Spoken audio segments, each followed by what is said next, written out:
Les doy la más cordial bienvenida a Entérate, el espacio de difusión de las actividades institucionales, académicas y de actualización del Tribunal Electoral.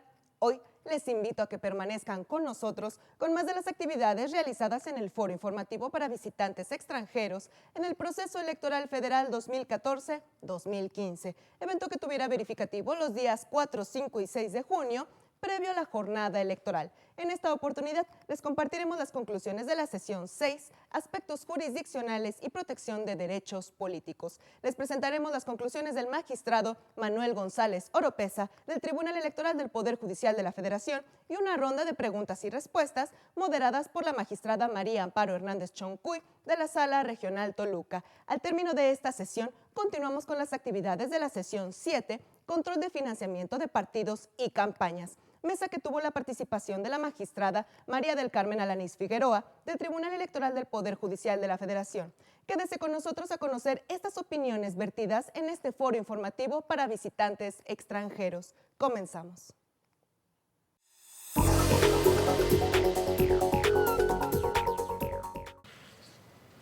Es muy gratificante que las instituciones electorales de su país funcionen, como dice usted, con tan pocas personas y gocen de tanta aceptabilidad y tanta confianza en su país. Lo pude apreciar el año pasado como observadora en su elección pasada y es realmente muy impresionante cómo con tan pocas personas en el servicio electoral, no eran creo que más de 20, sí, se organizaron toda la elección presidencial. Muy impresionante. Muchas gracias, ministro. Pasamos a la sesión de preguntas y respuestas. Tenemos aquí algunas preguntas muy interesantes todas. Voy a hacerlas en el orden de las exposiciones. Y la primera pregunta es para el magistrado González Oropeza.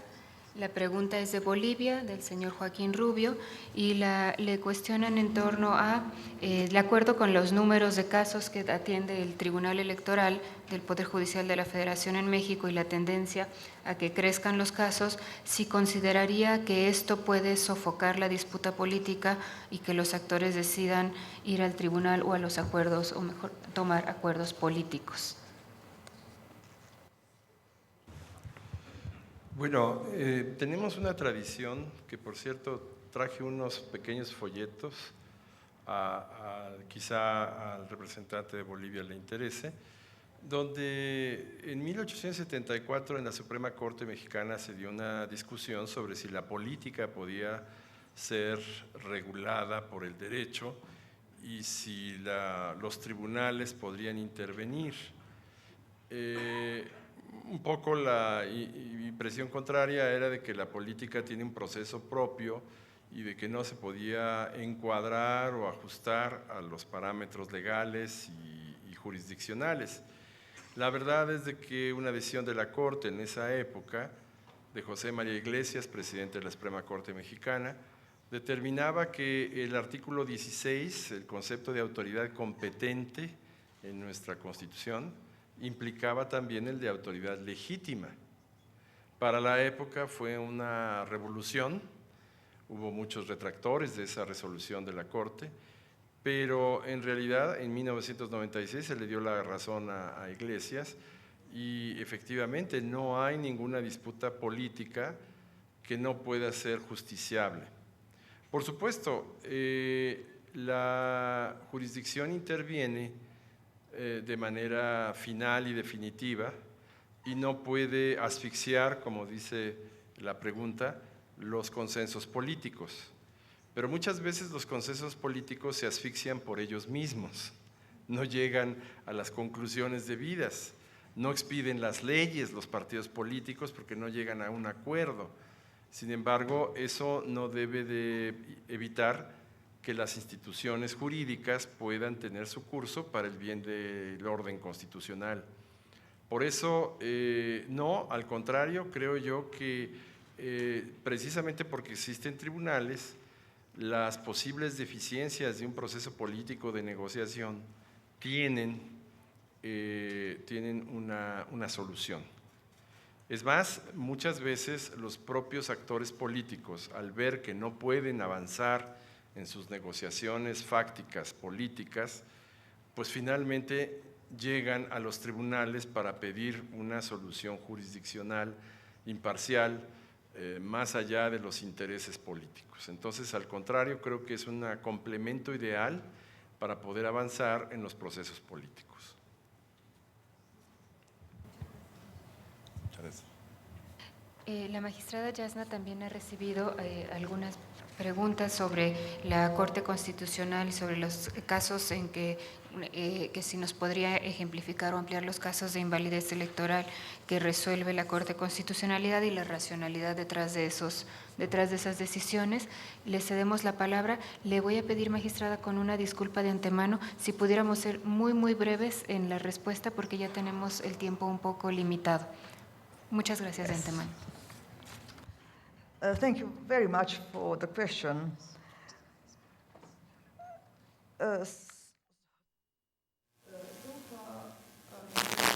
Hasta ahora,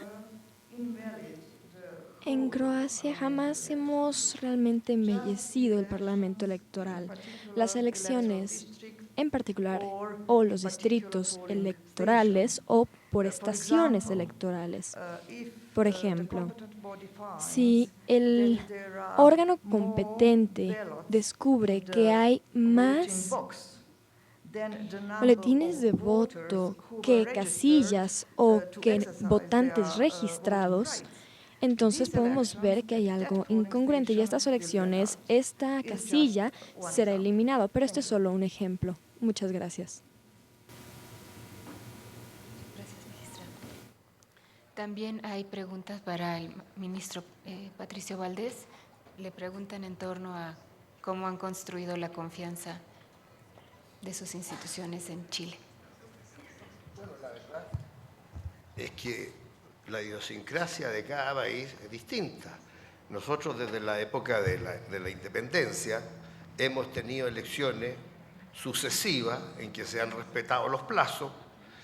Desde el año, cuando ya bajo la Constitución del 33, ahí hay los 4 decenios que se llamaban que el presidente podía ser reelegido, hasta que un presidente dijo en el año 1871, él dijo, no obstante que había sido, dijo yo no quiero más reelección, y desde esa fecha hasta el día, ¿no es cierto?, nunca más ha habido reelección, y a ningún presidente se le ha ocurrido decir hasta el momento, mire, ¿sabe? A mí me gustaría ser reelecto.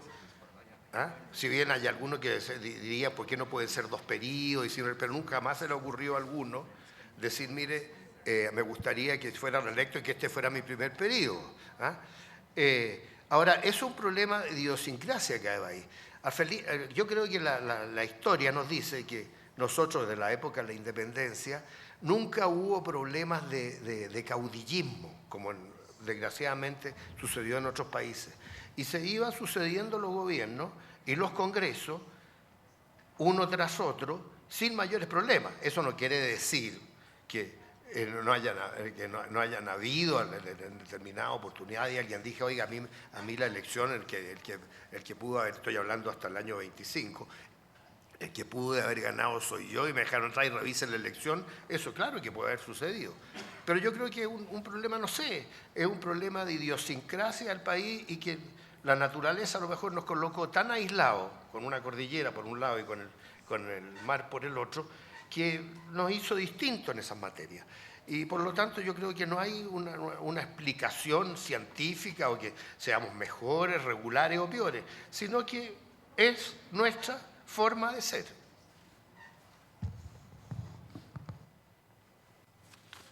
Pues qué privilegiado pueblo, qué privilegiado pueblo de tener ese activo tan importante que es la confianza.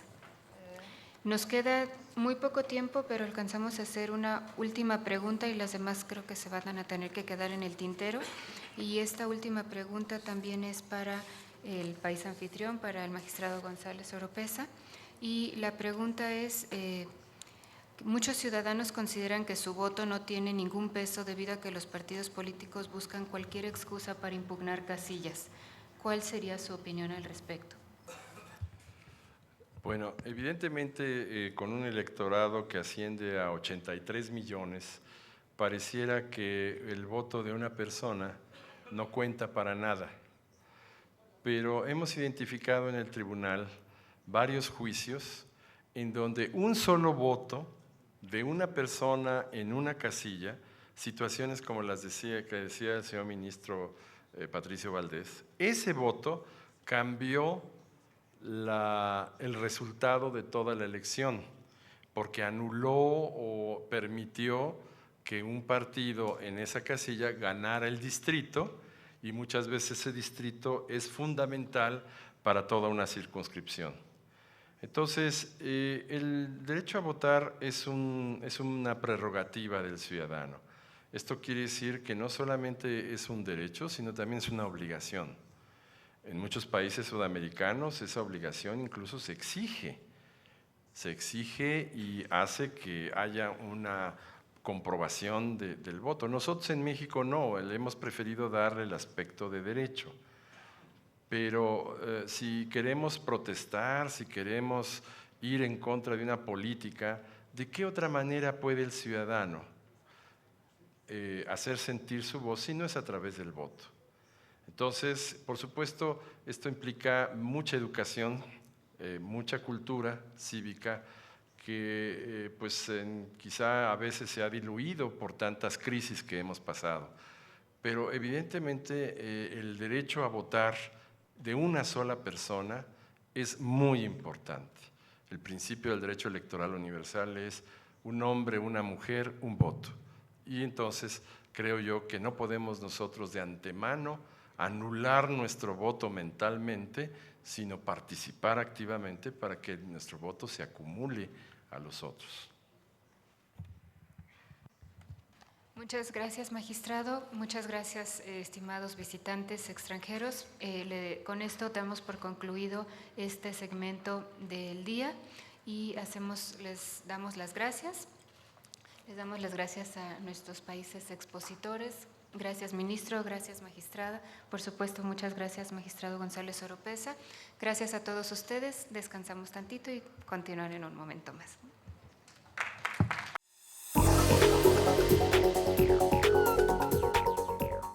Muchas gracias, Manuel, y buenos días a todos y todas. Un gusto estar nuevamente con ustedes ahora para hablar de los temas del control del financiamiento de partidos y campañas. Cuando uno repasa la experiencia comparada de América Latina, y probablemente esto también sea aplicable a otras partes del mundo, no encuentra una reforma electoral que se haya intentado o se haya pasado en años recientes que no involucre el tema del control del financiamiento. De hecho, una buena amiga argentina calificaba el tema del control del financiamiento y en las campañas y en la vida política en general como un tema de reforma electoral permanente.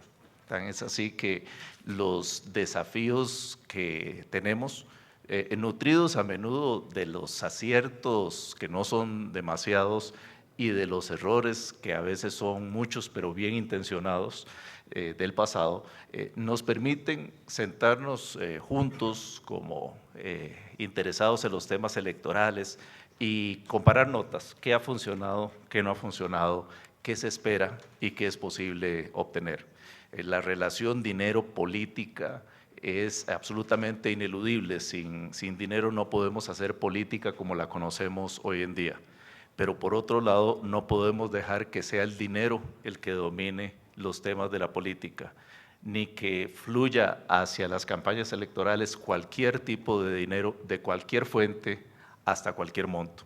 Y esos dilemas de el origen, los montos, la forma en que se gasta, los topes que se imponen, los responsables de dar cuentas acerca del uso de los recursos, sean estos públicos o privados, y las sanciones que se puedan diseñar y aplicar para hacer más reales las normas imperativas en esta materia, son de los temas que tenemos en común y que seguramente también informarán lo que vamos a discutir en esta mesa. Y lo cierto del caso es que la experiencia mexicana ha sido muy rica en modos de tratar de acercarse a los temas del financiamiento de la política, pero también, como les decía, es una experiencia comparable con otros países de América Latina y por eso es que también contamos en esta oportunidad con un invitado extranjero proveniente del Brasil para que pueda comparar sus propias experiencias con lo que se ha aprendido aquí en México en esta materia. Y también lo que se quiere ensayar en este proceso, que es fundamentalmente distinto de lo que fue en algunos de los aspectos, sobre todo en la rendición de cuentas y la fiscalización por parte de las entidades electorales en el pasado. Pero bueno, como ustedes vinieron a oír a los panelistas y no a mí, me complace mucho dejar ahora en el uso de la palabra al señor consejero Benito Nasif del Instituto Nacional Electoral. Muchas gracias.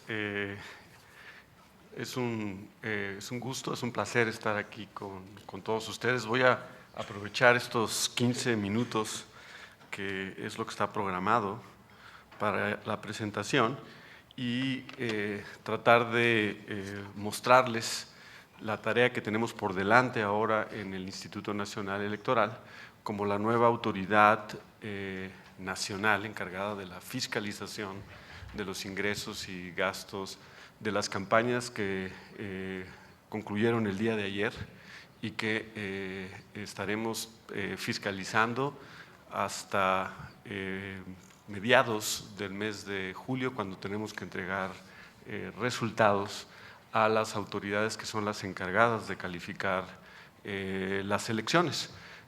Como se decía hace un momento, la fiscalización de los recursos de los partidos políticos, de los candidatos, de las campañas en general, tiene un papel muy importante porque es el instrumento, es el medio para hacer valer, para garantizar el cumplimiento de las normas que regulan la relación entre el dinero y la política, particularmente la política electoral. Y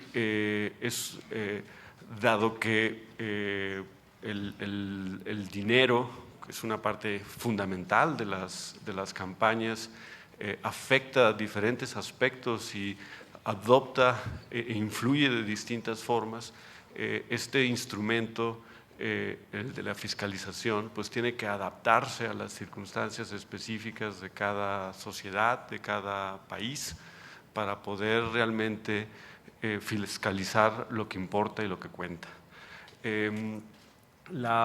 Si avanzamos en la presentación, los objetivos de la fiscalización electoral en México, yo los podría resumir en 4 muy rápidamente. Pues uno es tratar de preservar la igualdad política, la igualdad de incidir, de influir a través de aportaciones de recursos en los resultados de una elección. En segundo lugar, salvaguardar la equidad de la contienda, que nadie gaste más de los topes de gastos o de los límites a los gastos establecidos en la ley. En tercer lugar, garantizar que haya rendición de cuentas, que haya transparencia, que la opinión pública pueda conocer los ingresos y los gastos de todos los partidos políticos y de los candidatos. Nosotros tenemos un mandato de máxima transparencia en materia de recursos aplicados a las campañas. Y finalmente, algo que es muy peculiar de México, es dado que los partidos políticos reciben financiamiento público y son entidades de interés público, están obligadas a destinar un porcentaje de sus recursos a determinados fines. Y el propósito de la fiscalización también es verificar que ese porcentaje de recursos se aplique efectivamente a esos fines y que no se desvíen hacia otros propósitos. El proceso de fiscalización en México tiene un punto de partida, que es la obligación de los partidos políticos y de los candidatos de reportar, de informar y dar cuenta a la autoridad electoral de cada peso que ingresa y cada peso que se gasta, independientemente de si estamos en campañas electorales o no. A partir de esa obligación, ellos tienen claramente establecidos plazos y medios para reportar esos recursos. Una vez que, de acuerdo con esos plazos y con los requisitos de comprobación que establece la autoridad, lo hacen, entonces empieza el trabajo de auditoría. Ese trabajo de auditoría se realiza a través de un área especializada del Instituto Nacional Electoral que encabeza Eduardo Gursa, que está sentado aquí a mi lado y que tendremos el gusto de escucharlo en un momento más, y que a través esa auditoría de los informes que presentan los partidos se hace a través de compulsas o contrastes entre lo que reportan los partidos y lo que el Instituto Nacional Electoral encuentra a través de la búsqueda de información por otras fuentes, principalmente los propios proveedores de los partidos políticos, las autoridades fiscales, las autoridades bancarias, la Comisión Nacional Bancaria y de Valores, la propia ciudadanía a través, o sus contendientes a través de quejas y los esquemas de monitoreo, ¿sí?, u observatorios que monta la propia Unidad Técnica de Fiscalización del INE para recabar información y compararla con lo que los partidos presentan. Y una vez que hace eso, entonces le entrega a los partidos políticos una relación de de los errores al reportar sus ingresos y gastos y de sus omisiones también. Nosotros le llamamos el oficio de errores y omisiones, que es la vía por la cual les garantizamos el derecho de audiencia antes de llegar a la última etapa, que es la elaboración de un dictamen y resoluciones si detectamos faltas y pues, donde se proponen las sanciones. Ese es el ciclo de la fiscalización, que es un ciclo que se abre para cada proceso. Hay un ciclo ordinario, hay uno para las actividades de precampaña y hay otro también para las campañas electorales. Rápidamente en este cuadro, a partir de este proceso electoral, hemos empezado a trabajar con esencialmente un sistema y que pone a disposición de los partidos políticos un aplicativo para reportar sus operaciones que se registran en una base de datos y con plazos que son de 3 días después de haber realizado esas operaciones, y a partir de eso no tenemos que esperarnos hasta el final del periodo para hacer el trabajo de revisión y auditoría con las diferentes fuentes que nosotros tenemos para hacer la compulsa con lo que nos reportan los partidos políticos, desde el Registro Nacional de Proveedores de los partidos políticos, la circularización con autoridades fiscales y bancarias, nuestros propios sistemas de monitoreo, las quejas que se presentan al propio instituto, los trabajos de revisión propiamente de la contabilidad que hace el instituto, las visitas de verificación a las casas de campaña. Todo eso se alimenta nuestro sistema de fiscalización. Y algo que en cierta forma simplifica nuestro trabajo de fiscalización es que en México existe una prohibición a los partidos políticos de contratar tiempos en radio y televisión. Eso significa que en lo que más gastan la propaganda de los partidos políticos es en propaganda que nosotros denominamos propaganda impresa, en espectaculares, billboards principalmente, pero para buses también. Y nosotros hemos ido desarrollando un sistema para monitorear esa propaganda, ¿sí? Y luego, a partir del resultado de nuestro trabajo de monitoreo, contrastarlo con lo que los partidos políticos nos reportan. Este sistema de monitoreo ha venido creciendo y en esta elección lo estamos desplegando en los 300 distritos electorales federales que hay en todo el país. Avanzamos rápidamente. Las típicas faltas que encontramos como en el proceso de fiscalización, y para eso aplicamos modelos de riesgo a los reportes de operaciones que hacen los partidos políticos, detectamos recursos que vienen de fuentes que no están preparadas, de fuentes que no están legalmente habilitadas para donar. Detectamos también operaciones que no reportaron, pero que nosotros detectamos, u operaciones que reportaron, pero por un valor muy por debajo del que prevalece en el mercado, o también pueden estar haciendo lo contrario, que es reportar operaciones por encima, muy por encima de lo que prevalece en el mercado, o también pueden estar reportando gastos en lo cual tienen prohibido gastar los partidos políticos, porque eso también está regulado en la ley. Avanzamos rápidamente. Este cuadro nos muestra el universo de campañas a fiscalizar en este proceso electoral. Estamos hablando de 12.879 campañas, de las cuales solo 2.666 corresponden a las campañas de diputados federales. Todas las demás son campañas locales, de ayuntamientos, diputados locales y gobernadores, ¿sí?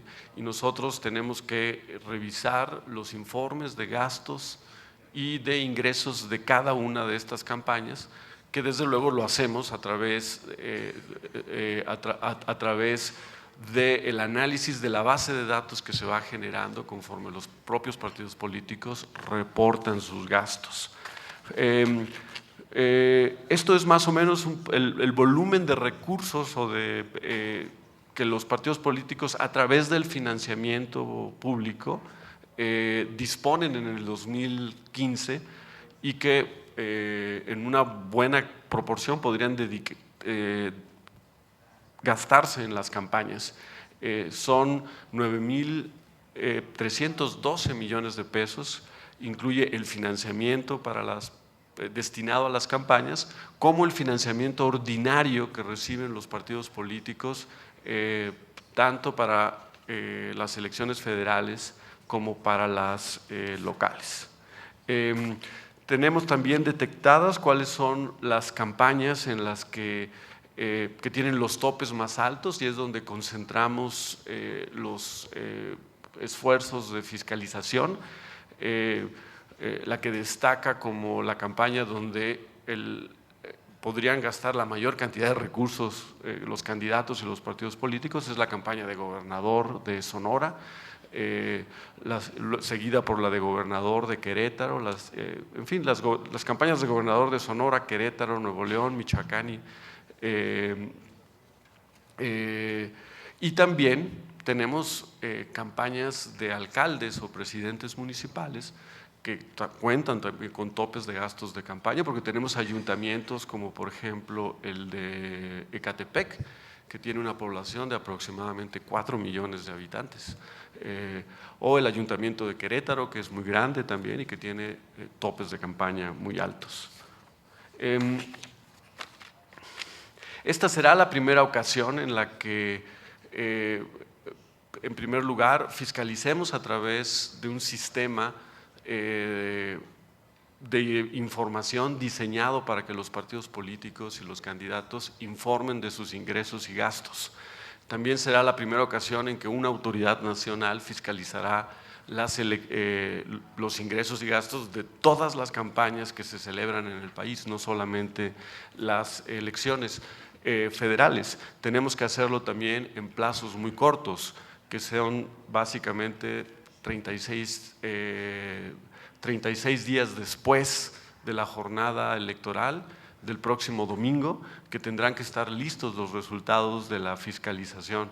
Pero además, y con esto me gustaría terminar, serán las primeras, la primera ocasión donde además se pondrán en práctica las nuevas reglas y las nuevas sanciones que se diseñaron para faltas graves en materia de fiscalización, que incluyen la posibilidad de anular una elección como resultado de cometer faltas graves.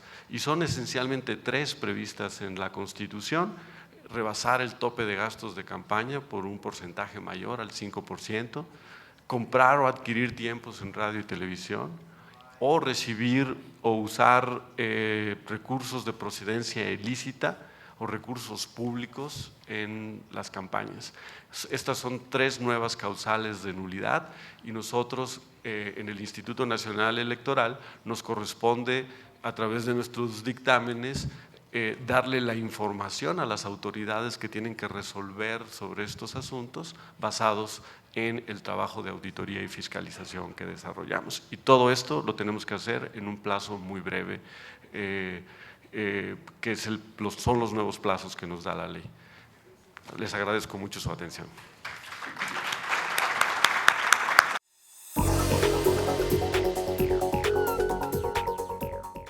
Los esperamos en una próxima emisión de Entérate, solo por Plataforma Electoral, el canal de televisión por internet del Tribunal Electoral del Poder Judicial de la Federación. Soy Roxana Noriega, hasta la próxima.